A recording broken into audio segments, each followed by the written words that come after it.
Welcome to Buffalo Gameday Recap. I'm Thad Brown along with AJ Feldman. The Bills back on the train, as Dion Dawkins said, with an impressive 32-6 win over the Jets. The most points the Jets defense has allowed the last two seasons, so the good version of the Jets. Is that the horn we've been hearing all those years, that train? No, that's the different kind of train. Okay. This is a more encouraging, happy train. Okay. The other train is let's rile the fans up. And I think for all of us in the media who are here every week, annoy us. But whatever, it's the fan experience, and we understand that. But as to the Bills train, the good train, this game, I think you might look at it at face value and say, wow, Joe Brady must be a genius. But I don't know, AJ, if it was Joe Brady needing to be a genius. It seems like the Bills just kind of did the simpler things much more efficiently. And it's weird because I think the times that maybe you more noticed Joe Brady and some changes when they were going more under center, they were using different personnel. He was running a little more. Was kind of more in the first half when, the offense was struggling in the red zone. 3 field goals, 3 trips towards the end zone. They didn't score at all. But I think more when I was noticing different things on the offense is when they weren't succeeding as much into the second half when they really kind of took off. And look, I don't think under center is the answer. I don't even think a new coordinator is the answer. I think what the answer needed to be, and Carl and I have talked about this a lot on Let's Talk Ball, is just less mistakes. Don't do the stupid stuff. And I think another thing that helps is the fun factor. Josh Allen talked about it during the week, and you saw it on the field. Dion Dawkins is taking a 15-yard penalty. He's doing snow angels on the field. The Bills needed to be more relaxed, more fun. Mitch Morse talked about it as kind of a chicken and egg thing. When you execute, you have more energy. But also, when you have more energy, do you execute better? Either way, the Bills had more of both. And to me, of all the little things that were different, that was the most evident.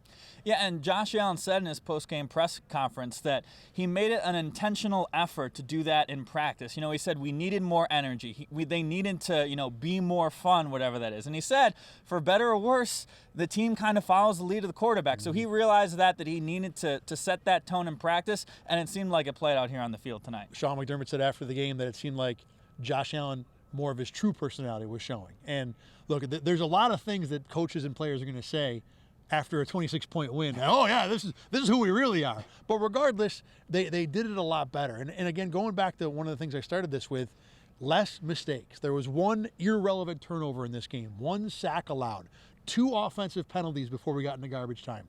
There just weren't the mistakes that have been hamstringing this offense, the last 5, 6, 7 weeks, and allowed it to move the ball and do, more importantly, score points. Like you said, look, in the first half, it wasn't a picture of red zone efficiency, but against this team, they were doing the right thing. And regardless, if you pile up enough field goals, almost against most teams, you're going to probably at some point come out on the right end. The drives were finishing with kicks, which is the cliche you hear all the time, and they weren't finishing with stupid mistakes. To me, that was as much a factor as anything else. And that's what they did in week 1 against the Jets. They committed turnovers. They shot themselves in the foot. They allowed Zach Wilson to quarterback that Jets team to a victory.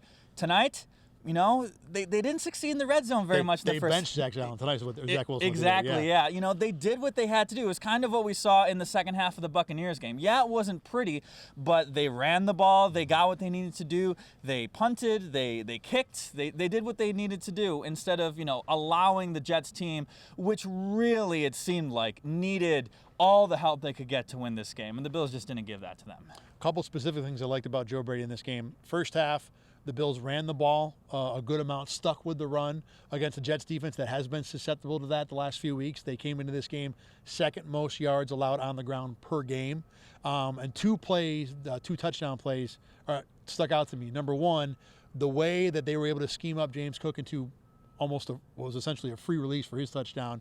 And then the 4th down call to Ty Johnson. I don't think that's necessarily intended to be a touchdown, but regardless, both I think all plays are intended to be touchdowns. You're fair. You're probably right about that. But both plays were just nice pieces of scheme, not revolutionary, not reinventing the wheel. The Pro Football Hall of Fame is not calling for this game plan to bronze it. But just give me the smart things. Just do them right. And that's, a big part of what made this a success for the Bills. Especially when we've talked so much about, other than Stephon Diggs and perhaps Dalton Kincaid, they don't have a lot of guys who can just win one-on-one battles. So it takes a little bit of scheming to get guys open. It takes, Cook and Johnson out of the backfield with good play design to get positive momentum, positive yards, and touchdown. And today they got a couple of that. And they did it largely without Davis and Diggs. I mean, 27 total combined receiving yards. Gabe Davis had a non-existent day. That would be a giant talking point if the score was reversed today. But it's not, because, Ty Johnson scored a touchdown. Khalil Shakir, 80-yard TD guy. Dalton Kincaid did his normal thing. And obviously you had James Cook with a hundy, combined on the ground and receiving.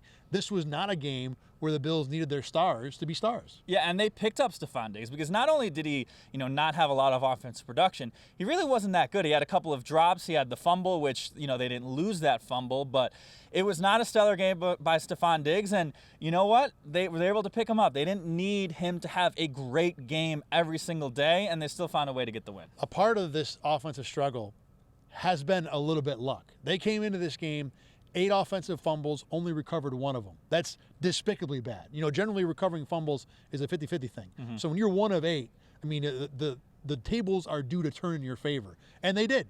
Opening kickoff, they recovered that fumble. The Stephon Diggs fumble didn't hurt them. Josh Allen had a fumble later. It was called back on a penalty. They recovered that one too. They had a deflected interception. So there were plays, there were bounces that were due to go Buffalo's way that did go their way in this game. Now, speaking of turnovers, on defense, they did not exactly get the same test the offense did, playing a legit great defense. The Jets' offense, I compared it to a shot fighter. I mean, a stiff breeze probably was ready to blow them over. They're on, I think, their 7th, 12th, and 15th offensive linemen. But you look at the Bills, what they have defensively. Yeah, the back 7 is banged up, safeties, linebackers, whatever. The defensive line is generally pretty healthy and strong and has players. And you need them to dominate a bad team. They did exactly that today. I thought Leonard Floyd had a really strong game. His presence was felt from start to finish. I don't know, did he finish with 2 sacks, I think? Either way, he was causing havoc throughout this game. Greg Rousseau got in the back. Ed Oliver, another strong game. I know it's a weekly segment on Let's Talk Ball with how good Ed Oliver has been. Would you like to compare him to a certain superhero tonight? I'll have to check the tape. I don't know if it was Hulk or Captain America. Got to check the tape on which Avenger he is. Yeah, don't give me that. The Avenger line is my line. I get to have it. Okay. But no, the defensive line did a really good job. I also thought Tyrell Dodson had a pretty good game, especially early on when the Jets were in this game from the beginning. They're trying to run the ball. Dodson had a lot of great run tackles. He was maneuvering his way himself into where he needed to be, and he was capitalizing on those opportunities. Dodson's been pretty good the last 2-3 weeks, so I'm not very much surprised. And the Bills have talked about, when we ask them, why are you not getting turnovers, they will say, look, you need to affect the quarterback. And you affect the quarterback, that causes mistakes and that causes turnovers. They had not been doing that. They did that in this game, and voila, you get a handful of turnovers. So not a surprise there. All well and good to beat a Jets team that's now 4-6 and, might be dead man walking in terms of their season. Coming up, the next 3 are going to be anything but that, especially next week in Philly. So now the chore is, how do you take the fun, the optimism, the clean slate, and keep that going when the other team's going to be able to punch back on both sides of the ball? Obviously, it's a whole different challenge. I think, that'll be something we obviously talk about during the week. Separate to that, though, I just think the fact that the Bills can go into that game with a positive, feeling good, feeling optimistic, was a huge accomplishment for this week. Yeah, and especially you talk about the way the schedule's set up. The Bills took on the Jets. They got some positive momentum. The Eagles got to play the Kansas City Chiefs on Monday night, so they're going to be on a short week. They're going to be a little behind the 8 ball. Every little bit matters as they try and make this playoff push. And honestly, I don't know, they won't admit this, but I bet the whole AFC quarterback situation is probably giving them a little bit of a jolt too. Joe Burrow out, Deshaun Watson out, both for the rest of the season. Like I said, they're not going to say publicly, oh, we're feeling really good because everybody's playing with backup quarterbacks, but it probably gave them a little bit of a mental boost heading into this week. These guys won't talk about it with us.